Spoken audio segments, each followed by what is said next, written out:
Admitting that he might not be the most intelligent person, Najib Razak insisted in court today he wasn't stupid enough to do something so bizarre as transferring money from a Ministry of Finance company to his private accounts.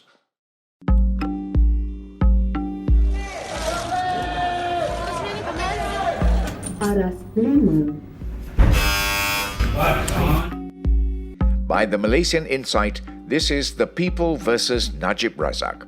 Follow us into the courtroom where it all happens. I'm Patrick Teo. Najib's SRC international trial continued on February 3, 2020, after a week-long break for the Chinese New Year. It was also day 73 of his trial. While waiting for proceedings to start this morning, Najib took a seat in the waiting area outside the courtroom, a cup of coffee in his hand. He has this habit of drinking hot coffee through the narrow, hollow stirrer like a straw. While waiting, he chatted with his lead counsel, Shafi Abdullah. During the hearing, Prosecutor V. Sitambaram told Judge Naslan he had a few questions left for Najib and was almost done. All of Sitam's questions focused on the 42 million ringgit that was transferred into Najib's account. He stated that Azlin, Najib's former private secretary, was carrying out the former PM's instructions to transfer the money into his AmBank account. This was in anticipation of Najib issuing more checks and to regularize the former PM's accounts. Najib said no. He then accused Najib of instructing Nick Faisal, the former CEO of SRC, to carry out the transfer of money from the company to his private accounts via its subsidiaries. Najib again said no on both points.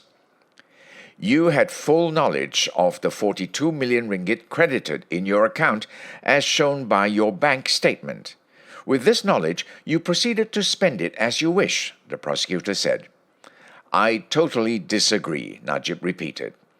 And that was how the prosecution finished their cross-examination of the former leader. It was now the defence's turn to re-examine Najib. Farhan Reid, one of Najib's many lawyers, picked up on Sitam's line of questioning. The defense lawyer wanted Najib to further clarify the answers that he had given during the cross-examination by the prosecution. Sitam put to you that Nick Faisal was acting on your instructions and you disagreed.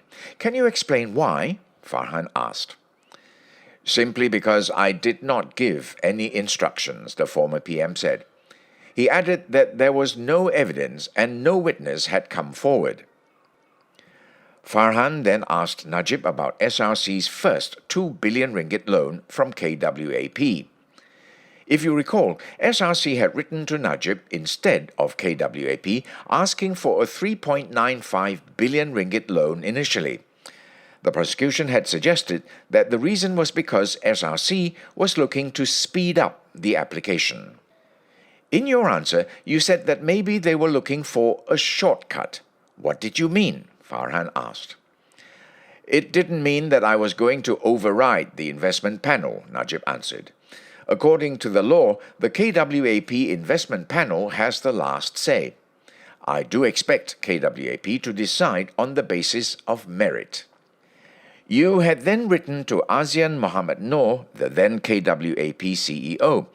Did you see anything wrong in writing to her when SRC was the applicant of the loan? The lawyer asked. Najib said he didn't think there was anything wrong. He said they would still have to go through the requirement as determined by the law.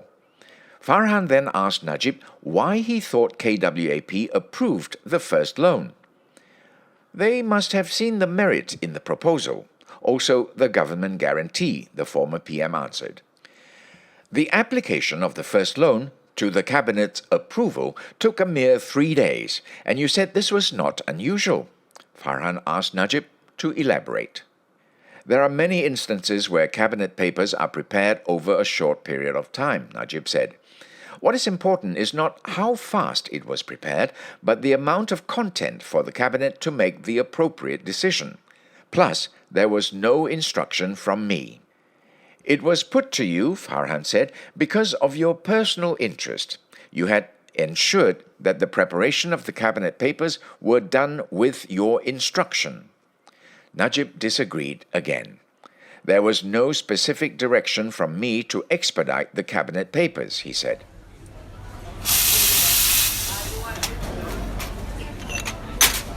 After a short coffee break, Farhan moved on to a new topic, the second government guarantee for the second 2 billion ringgit loan.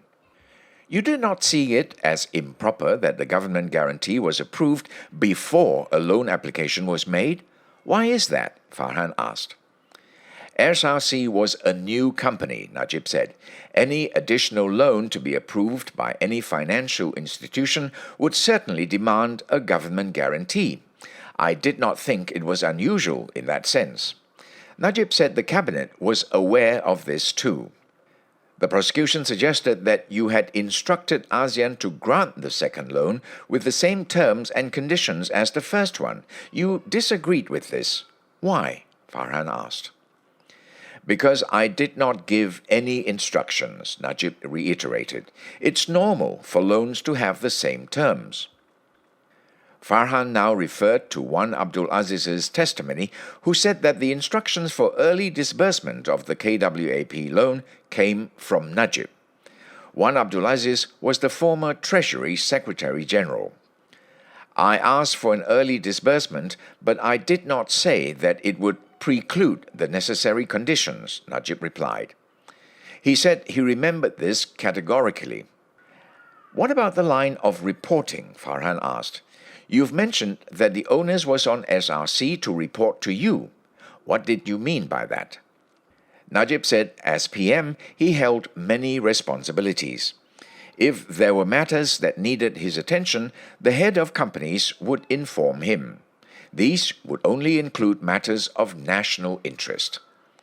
It was also suggested that you ought to have recused yourself from cabinet meetings pertaining to SRC. Can you explain why you didn't? Farhan questioned. Najib said SRC was an MOF Inc. company. Ministers in charge of MOF Inc. do not recuse themselves, he said. I do not recall any finance minister having done this before either. In matters that I have recused myself, it was when my family members were involved. We are in charge of the company. We must present to the cabinet. If I recuse myself, who is going to present? It's illogical, the former PM added.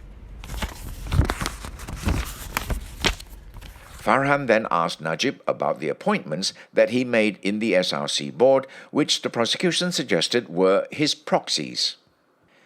Najib said that wasn't true. I didn't even know them personally, he said. To be a crony, you have to have a personal relationship. That's the definition. The lawyer then focused on the word crony and why he disagreed with the use of that word. The former PM, who had not been able to explain himself during the prosecution's cross-examination, took this opportunity to elaborate why. Ray, tell us what Najib said.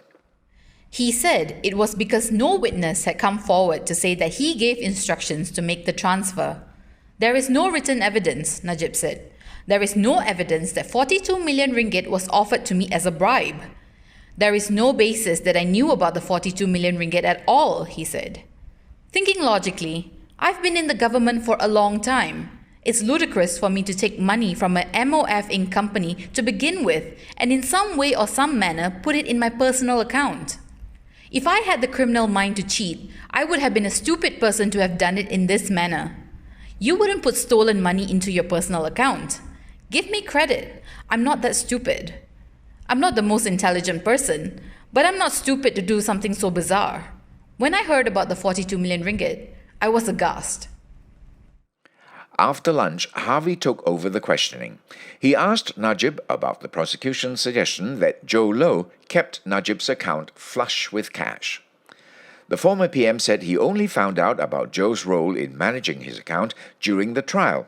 Had he known, he wouldn't have endorsed it. Harvey then asked Najib about his bank statements. AmBank relationship manager Joanna Yu had previously testified that his statements were kept in the bank as per Joe's instructions.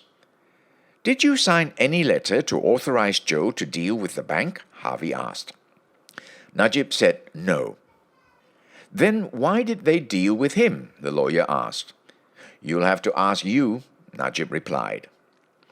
Harvey got in a few more questions before the end of the day. The trial will continue tomorrow. This podcast was produced, written and mixed by Revati Subramaniam and Yap Pik Kwan. I'm Patrick Teo.